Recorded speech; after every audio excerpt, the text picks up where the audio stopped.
ભારત અને પાકિસ્તાન વચ્ચે આ યુદ્ધ જેવી પરિસ્થિતિ એટલે કે તણાવની પરિસ્થિતિ સતત ચાલી રહેલા હુમલાઓ અને જેમાં ગુજરાતની બોર્ડર પર પણ જ્યારે પાકિસ્તાન દ્વારા હુમલાનો પ્રયાસ કરવામાં આવી રહ્યો હોય ત્યારે ગુજરાત સરકાર પણ સતર્ક મોડમાં છે। ગુજરાતના મુખ્યમંત્રી ભૂપેન્દ્ર પટેલ દ્વારા તાત્કાલિક ધોરણે ઇમરજન્સી બેઠક બોલાવવામાં આવી, જેમાં ગૃહમંત્રી હર્ષ સંઘવી સહિત વરિષ્ઠ અધિકારીઓ ઉપસ્થિત રહ્યા।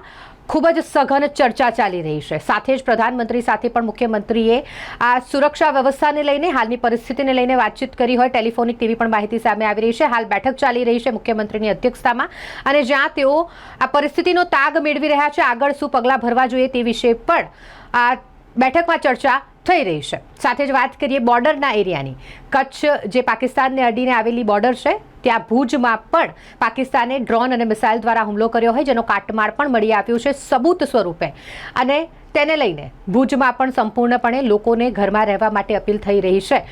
એક પ્રકારે લોકડાઉન જેવો માહોલ છે। રાત્રે તો ત્યાં બ્લેકઆઉટ કરી દેવામાં આવતું હતું, પરંતુ હાલ સતત જે હુમલાઓ ચાલી રહ્યા છે તેના કારણે નાગરિકોને નુકસાન ન પહોંચે તેની પણ તકેદારી સરકાર દ્વારા રાખવામાં આવી રહી છે અને માટે તંત્ર અલર્ટ છે, સરકાર અલર્ટ છે। અને અત્યારે તો હાઈ લેવલની મિટિંગ ચાલી જ રહી છે, પરંતુ ભુજ પ્રશાસનની વાત કરીએ, બોર્ડર એરિયાના તંત્રની વાત કરીએ તો તેઓ દ્વારા પણ નાગરિકોને સૂચના આપવામાં આવી રહી છે કે તેઓ ઘરની બહાર ન નીકળે અને સંપૂર્ણ રીતે પોતાના ઘરમાં સુરક્ષિત રહે। તંત્ર દ્વારા જે ગાઈડલાઈન આપવામાં આવી છે, જે એડવાઇઝરી જાહેર કરવામાં આવી છે તેનું પાલન કરે।